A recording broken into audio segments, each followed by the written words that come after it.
8:05 en el territorio continental ecuatoriano, buscando la verdad y abogando por unidad nacional en pro de la paz y la seguridad en el Ecuador. Queremos dar la bienvenida al ingeniero Diego Vivero, director ejecutivo y portavoz de la Confederación de Restaurantes del Ecuador. ¿Cómo ha impactado en un país en donde todos los sectores han tenido problemas? Es obvio, sector industrial, empresarial, restaurantes, los hogares ecuatorianos, por estos cortes de energía eléctrica. ¿Cómo están afrontando esta crisis en medio de la reducción del servicio eléctrico en el país? Buen día, Diego. Buen día, Miguel, y muchísimas gracias. Siempre la preocupación por nuestro sector. En realidad, el sector de la restauración también es un sensor de desarrollo en cualquier país del mundo. Y es evidente que las crisis que permanentemente estamos viviendo solo ponen en prueba cada vez más nuestra resiliencia, y creo que se abusan a veces también de la misma, ¿no? De la capacidad de hacer de incluso las amenazas oportunidades. Esta vez nos ha tomado quizás un poco más prevenidos, porque creo que todos estábamos claros que esto algo se venía. Poníamos velas, pero para que no venga. Poníamos velas a la Virgen, a Jesucristo, para que por Dios no vengan los apagones, pero vinieron. Y evidentemente el sector restaurantero, desde el mes de abril mismo que nos reunimos con las empresas eléctricas, especialmente la de Quito, sabíamos que la única forma en la que podíamos de alguna forma enfrentar esto es generando nuestra propia energía. Y es lo que la gran mayoría de los restaurantes han hecho. Lamentablemente no todos tienen los presupuestos, pero muchos hemos tenido que adquirir al costo y a la inversión y tratar de amortizar plantas eléctricas. Otros han tenido que adecuarse en sus ambientes. No nos olvidemos que los restaurantes ahora vendemos más que comidas y bebidas, ambiente, vendemos de experiencia, vendemos del fútbol hoy a las 6:30 de la tarde, que la gente se reúna, que disfrute, y hemos tratado de mantener esos ambientes para que la gente pueda seguir visitándonos y nosotros podamos seguir yendo hacia una recuperación que no termina de venir después de estos últimos duros años que hemos tenido. En estas condiciones, ¿cómo están afrontando cortes de 8 o 10 horas los restaurantes? ¿Cómo se sostienen? Quizás algunos con energía propia de alguna manera, otros cómo preservan por ejemplo, la carne en los cuartos fríos si se va la luz y no tienen servicio propio. Bueno, nuestro principal deber es velar por los clientes, ¿no? Por su salud, y evidentemente lo que usted menciona al final, Miguel, es muy importante para nosotros. Muchos restaurantes con mucha pena no pueden seguir trabajando, peor aún cuando tienen cortes de 7 horas seguidas. La situación regional es distinta. Una cosa es estar en la sierra, la preservación de los alimentos, digámoslo así, es más fácil en climas como el templado de la sierra ecuatoriana, y es mucho más complejo en climas cálidos como son los de la Amazonía o como son los de la costa. El gobierno ha tratado de hacer 3 cortes en la costa y en la Amazonía, 2 en la sierra, creo que también apelando un poco a esta situación, pero muchos negocios han decidido cerrar o deciden mejor cerrar en momentos en los cuales no pueden garantizar la cualidad y las calidades de sus alimentos. Creo que el deber de todos nosotros es preservar eso. Y por otro lado, como le digo, sí, evidentemente no todos tenemos o tienen las capacidades. Muchos están en zonas que tienen plantas eléctricas, edificios, centros comerciales y demás, que hasta cierto punto les garantizan la luz.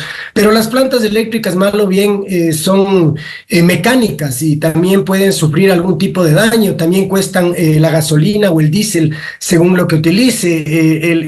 La distracción de nuestra gente, en vez de estar atendiendo al cliente, de estar preparándose, de generar ambiente, en estar previniendo de que haya la suficiente combustible para que también se pueda prender la planta eléctrica. En fin, es una situación incómoda.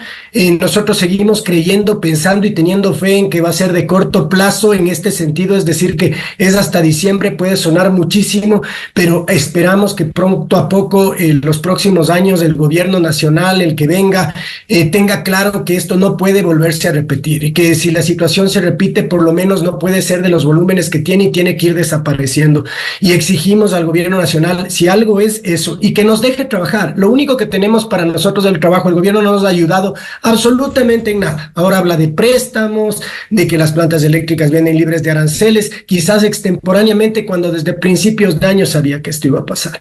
Así es que ahorita lo único que nos queda es decirle que nos deje trabajar, que deje a su gente ir a las oficinas, que se olvide del teletrabajo como una solución a una crisis energética energética no tiene nada que ver. Eso lo único que hace es limitar flujos de personas en nuestros negocios y afectar más aún la crisis que ya estamos viviendo. Es que más allá de la propia crisis eléctrica, que es muy dura para nosotros, también hay medidas que el gobierno nacional toma y ha tomado que no ayudan para nada, al menos en mitigar en algo esta crisis que vivimos.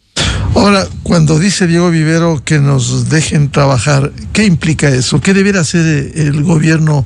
¿Se entiende que el gobierno debiera regular las actividades en un país, el Estado, que permita, en el caso del sector privado, que haya, con los controles debidos, por cierto, que haya al menos los servicios básicos fundamentales?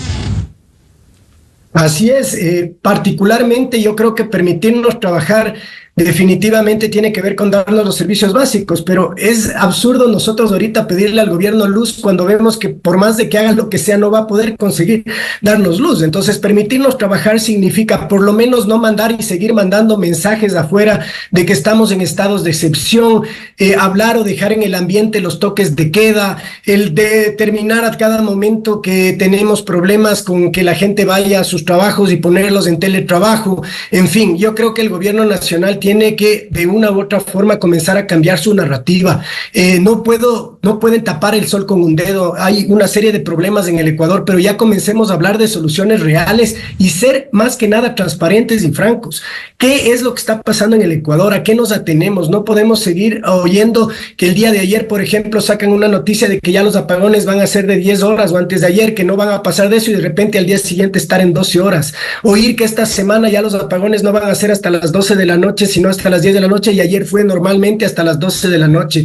O sea, nosotros necesitamos y tratamos de trabajar lo posible con certezas. O sea, por mala que sea la noticia, por favor díganos qué es lo que tenemos que hacer, hacia dónde tenemos que ir. Apóyennos con seguridad en las calles. Si tanto hablan de estados de excepción, perfecto. Ahora que hay oscuridad muchas veces en muchos sectores en la noche, pues vemos y queremos ver más policía, más militares que den en algo tranquilidad, no solo a los clientes que se desplazan de sus casas a nuestros negocios, sino también a nuestros colaboradores, gente que tiene que coger un medio de transporte público para regresar a sus casas. Creo que en temas de seguridad las cosas han mejorado en muchos niveles, pero lamentablemente estamos solucionando un problema y nos viene otro que además abona a que la gente deje de salir, por ejemplo, en nuestro caso.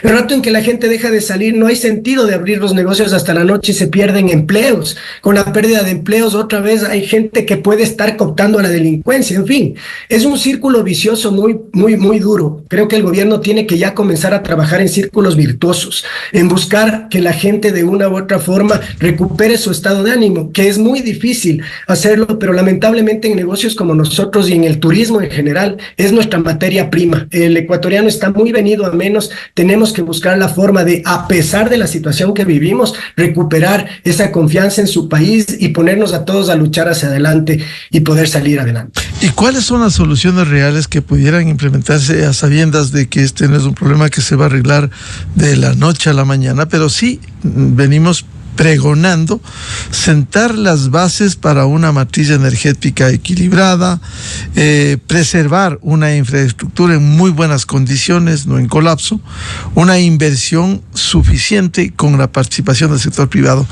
¿Cómo encontrar esas soluciones?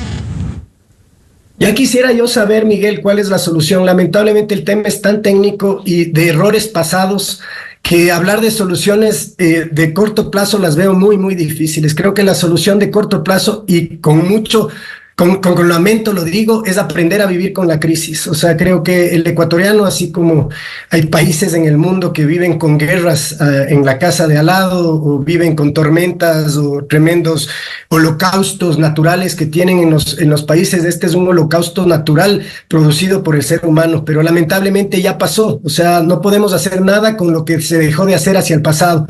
Ojalá metieran presos a quienes no hicieron o robaron el dinero de las hidroeléctricas que ahora no funcionan. funcionan y todo lo que nos cuentan, pero no queremos que nos cuenten qué pasó en el pasado. Creo que ya lo tenemos muchos claros, bueno, no todos, pero muchos lo tenemos claro, sino qué están haciendo hacia el futuro. Exigirle al gobierno eso, y como ciudadanos, como seres humanos, entender que la dinámica de los países y las ciudades también están en nuestras manos, que tenemos mucho que hacer. Si tenemos que ahorrar energía, pues tenemos que ahorrar energía, pero también tenemos que seguirle dando a las ciudades, al país, esa fe, esa confianza, ese querer que haya vida en el mismo país, en la misma ciudad, confiar en lo local, hacer turismo local, salir, reactivar. Si estamos a oscuras en la casa, pues tratemos de ver y salgamos, dinamicemos la ciudad. Yo sé que atrás de esto también hay una crisis económica personal de muchísima gente, pero de una u otra forma creo que la solución está mucho en nosotros también. Insisto, el gobierno nacional, entiendo, estará haciendo quizás tarde, pero está haciendo lo que no puede hacer en el tema de la crisis energética. Nuestro deber es exigirle que lo siga haciendo, que nos dé, como digo, las facilidades para trabajar con la seguridad, que se pueda, a pesar de que nos apaguen la luz, que sí, definitivamente mejore las condiciones para que la gente prefiera consumir lo local. Hoy a la tarde tenemos una reunión en el Ministerio de Turismo. Nosotros como sector seguiremos insistiendo en que el sector turístico, el sector de restaurantes merece también un IVA diferenciado para que la gente se incentive a salir, que merecemos como el sector de la construcción al menos unos 3 años de que la gente por lo menos diga, bueno, salir a comer, hacer turismo en el Ecuador me cuesta un poco menos que hacerlo afuera. Entonces yo creo que sí hay herramientas en el gobierno nacional. Para solucionar el problema tenemos que ayudarle, pero por lo menos para que nos incentive a seguir ahí luchando y buscando nuevos horizontes y teniendo fe en que en el futuro el Ecuador realmente será una potencia turística y que la gastronomía va a trascender por lo bien que lo estamos haciendo y no estar apagando incendios día tras día, mes tras mes para poder salir adelante. ¿Qué piensa en medio de esta crisis el incursionar, esto va a tomar su tiempo también, en energía limpia, por ejemplo, la planta solar, eólica, fotovoltaica, las mismas plantas geotérmicas en el Ecuador? Mire, Miguel, quizás esa era la tarea que tenía que haber hecho este gobierno que no ha tenido mucho tiempo, ¿no? Debió acercarnos a él, debió a indicarnos, hasta cierto punto asesorarnos. Es lo que hicimos cuando fuimos a la empresa eléctrica Quito. Les dijimos, bueno, asesórennos. O sea, si necesitan que nosotros generemos nuestra propia energía, asesórennos, porque posiblemente la respuesta está justamente en cómo garantizar nosotros nuestro trabajo y no estar esperando del gobierno que nos ayude en esto. En Perú no tienen apagones porque el 70% de la energía es privada. Entonces, el interés privado siempre da hasta cierto punto mayores garantías a todos. Yo creo que el gobierno nacional tiene que hacer un mea culpa en el hecho de que simplemente se sigue considerando como el gran papá de esta sociedad que tiene que darnos solucionar el problema, pero en muchas ocasiones no se trata de eso.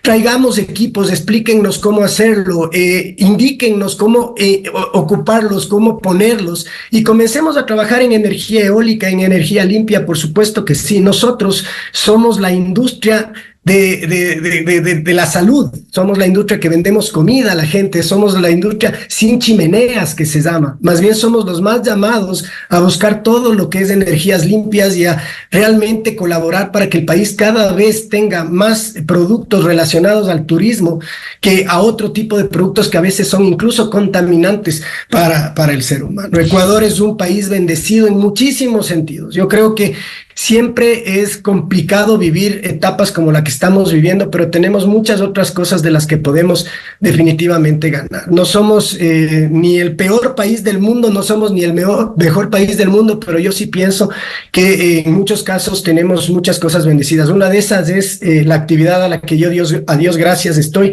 que es la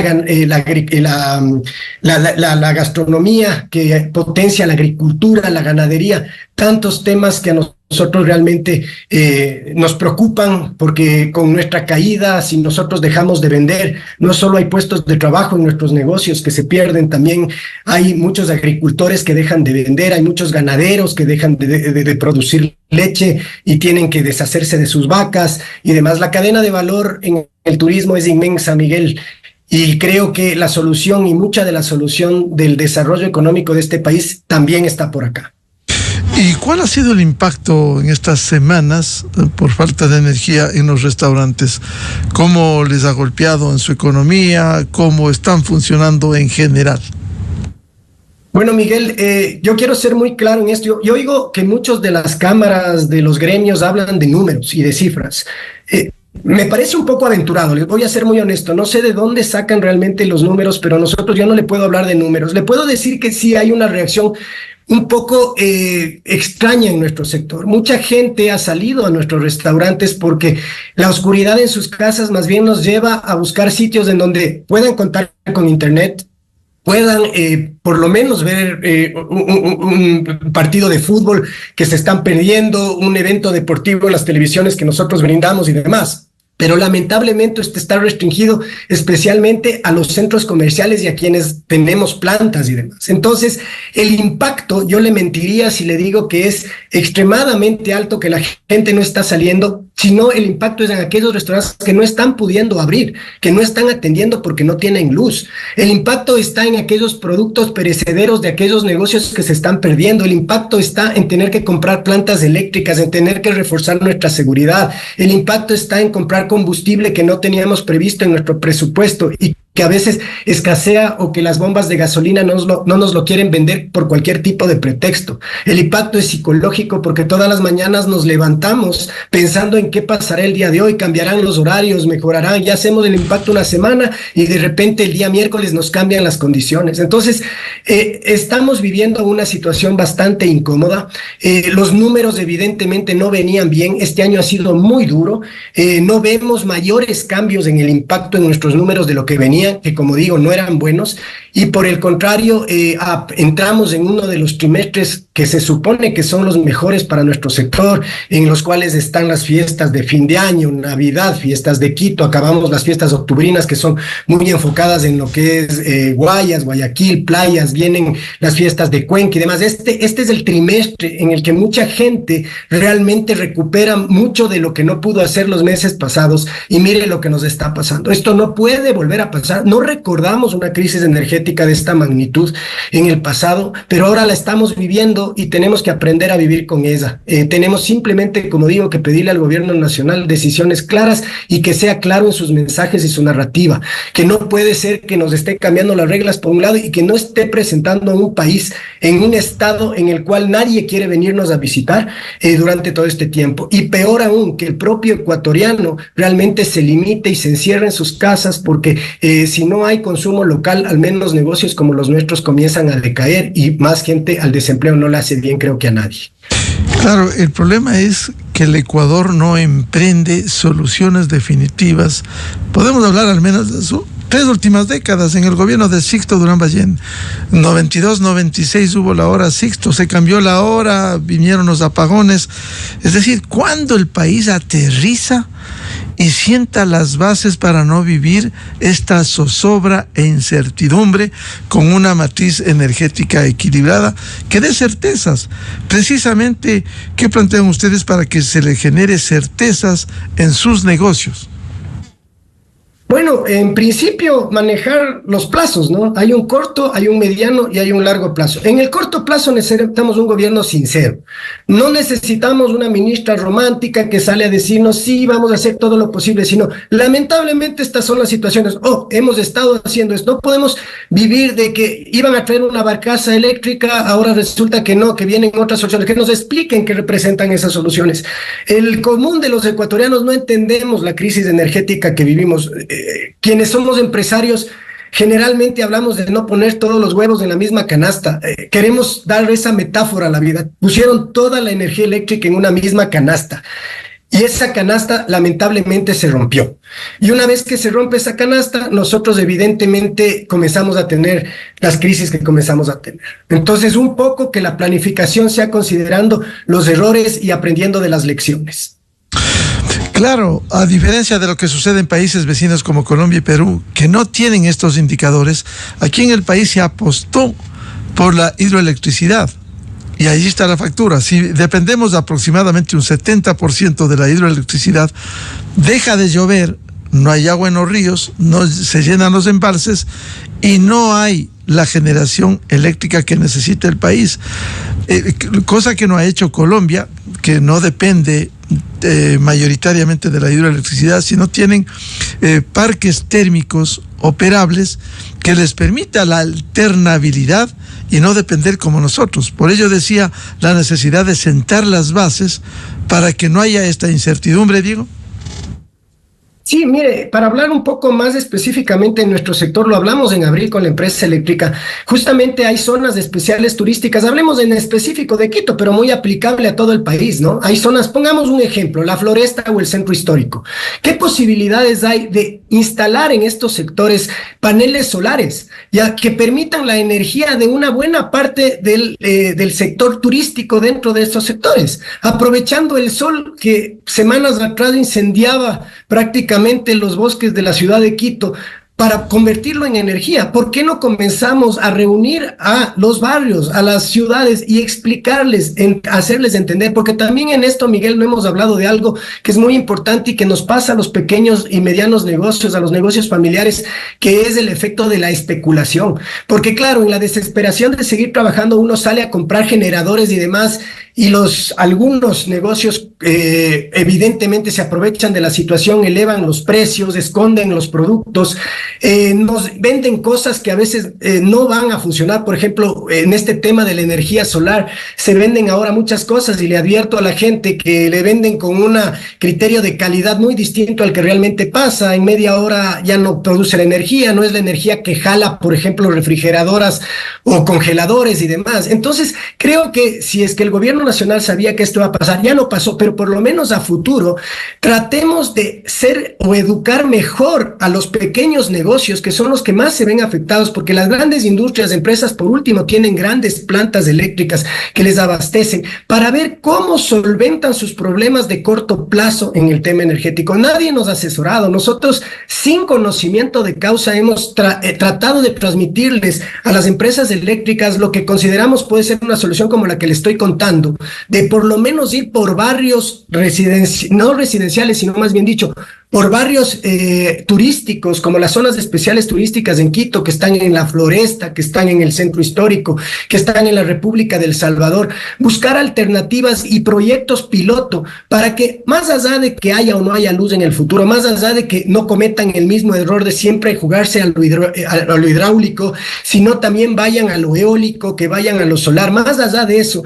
ya tengamos nosotros también un destino turístico, que la gente lo admire también por su responsabilidad social con el medio ambiente. Podemos ir ya construyendo eso, y puede ser también otra propuesta de valor del Ecuador, el país más cercano al sol, como lo dijo el propio presidente de la República. Es increíble que el país más cercano al sol se lo haya jugado solo por los ríos. Y ciudades como Loja o provincias como Loja, que desarrollaron el tema eólico hace ya muchísimos años, no hayan servido de ejemplo y hayan ido transmitiendo esto a otros sitios. Entonces creo que hay muchos errores en el pasado que deben servir ya solamente como lecciones aprendidas. Y ahorita hablar del pasado es terrible. A nosotros nos corresponde trabajar, adecuarnos a las situaciones y a la gente aprender a vivir con esto mientras esto dure, sin dejar de exigirle al gobierno nacional soluciones de mediano y largo plazo. Y por supuesto, como le oía en la entrevista anterior, tenemos un sinfín de candidatos. Ninguno habla del tema eléctrico, solo se queja de lo que no han hecho, pero no dicen qué van a hacer. Y las pocas cosas que dicen que van a hacer suenan más bien a películas de ficción que cosas reales que pueden pasar. Bueno, efectivamente eso está ocurriendo en un proceso electoral. Ahora, decía Diego Vivero, nos hemos reunido con la empresa eléctrica Quito. ¿Y cuáles han sido las respuestas que les han dado frente a las inquietudes de ustedes? Bueno, realmente respuestas prácticas ninguna, porque nosotros le habíamos pedido, habiendo zonas especiales turísticas bien identificadas, que al menos los cortes de luz de las empresas eléctricas consideren la hora del almuerzo y la hora de la cena, para no poner en esos momentos los apagones. No es que vamos a consumir mucha más energía en ese tiempo, no la vamos a consumir más, pero nos afectan más aún que si hacen en horas base, es decir, en las horas en las que no hay. Nuestro sector tiene una particularidad. Nosotros no podemos coger y decir, bueno, vamos a producir de 10 de la noche a 5 de la mañana, vamos a cambiar los horarios, vamos a ponernos de acuerdo con los empleados y demás, porque la gente no va a ir usted a desayunar, Miguel, a las 12 de la noche, porque a las 12 es cuando puedo servir desayunos. Usted va a desayunar a la hora del desayuno, a almorzar a la hora del almuerzo y a cenar a la hora de la cena. En mi primer punto, en ese no hemos logrado absolutamente nada. Evidentemente, hay zonas especiales debidamente identificadas, incluso hay ordenanzas sobre esas zonas de que sean privilegiadas en muchos aspectos, porque es la sala de estar de las ciudades del país a donde llegan los turistas. A los turistas hay que mimarlos para que hablen bien del país, para que pasen buena información al país. No ha habido. La única respuesta que hemos recibido y seguimos recibiendo es básicamente ayúdense para que les ayudemos. Traten de buscar ustedes energía propia, compren generadores, y de esa forma nosotros poco a poco también podemos irnos recuperando, porque podemos dar y hacer los apagones que permiten la recuperación de las represas. Pero insisto, y no voy a subestimar, nosotros vivimos, nuestros principales clientes son los industriales, los comerciales, la gente que está sufriendo, la que habla de miles de millones de dólares en pérdidas. Esos miles millones de dólares en pérdidas tampoco entran al sistema. La gente no sale a comer, no gasta y demás. O sea, nosotros por todos los lados nos vemos perjudicados. Necesitamos que el país se recupere, pero definitivamente el sector industrial tiene una ventaja muchas veces en el hecho de que están o tienen grandes plantas o pueden cambiar sus horarios de producción. Nosotros no lo podemos hacer. En otros países del mundo se incentiva el consumo energético porque las empresas eléctricas necesitan ingresos y como cualquier negocio quieren vender más. No, ya veo yo Las Vegas con apagones eléctricos. Cuando allá mientras más luz consumen, menos pagan por kilovatio, porque lo que quieren es que la gente consuma luz y energía. Estando, insisto, tan cerca del sol, sin ser un técnico, sí me resulta a veces gracioso, con 12 horas del sol al día los 365 días del año, sí resulta algo gracioso para muchos en el mundo pensar que el Ecuador esté atravesando esta crisis. Deberíamos estar como Colombia, tristemente igual, pasando quizás crisis de agua o de lo que sea, pero de energía es realmente vergonzoso y realmente debe ser un repudio para quienes nos llevaron acá. Pero insisto, esto es lo que estamos viviendo, vivámoslo y exijamos que el futuro sea mejor. Y tómennos en cuenta porque quizás estamos más dispuestos a hacer pequeñas inversiones de gran impacto, como el que estamos hablando, en zonas especiales turísticas para producir nuestra propia energía, que el día de mañana, que Dios quiera, se solucione este problema, incluso nos sirvan como una propuesta de valor hacia afuera de que Ecuador produce su propia energía en las zonas especiales turísticas. Muchas gracias a Diego Vivero, director ejecutivo y portavoz de la Confederación de Restaurantes del Ecuador, y este drama que vivimos con los cortes de energía eléctrica. Muy amable, Diego. Estimado Miguel, solo quiero terminar invitándole a la gente a que no deje de salir, a que no deje de dar vida. Comencé diciendo algo que es real. Los restaurantes llenos son síntoma de buen ánimo. Eso anima a que más gente se siga involucrando más en este país y trabajando duro por él. Así es que los invitamos, estamos trabajando. Esa es nuestra principal solución a esta crisis: seguir sosteniendo empleo, pagando impuestos y, por supuesto, exigiendo al gobierno, pero también aportándole a él. Muchas gracias a Diego Vivero, portavoz de la Confederación de Restaurantes del Ecuador. 8:32 minutos en el territorio continental ecuatoriano. Vamos a una pausa y ya volvemos. Tenemos previsto un diálogo con el arquitecto Johan Proaño, de Constructores Positivos, para hablar sobre la activación de créditos hipotecarios en el BIES, el Banco del IES. Desde 1984 con Gonzalo Rosero, la revista de opinión.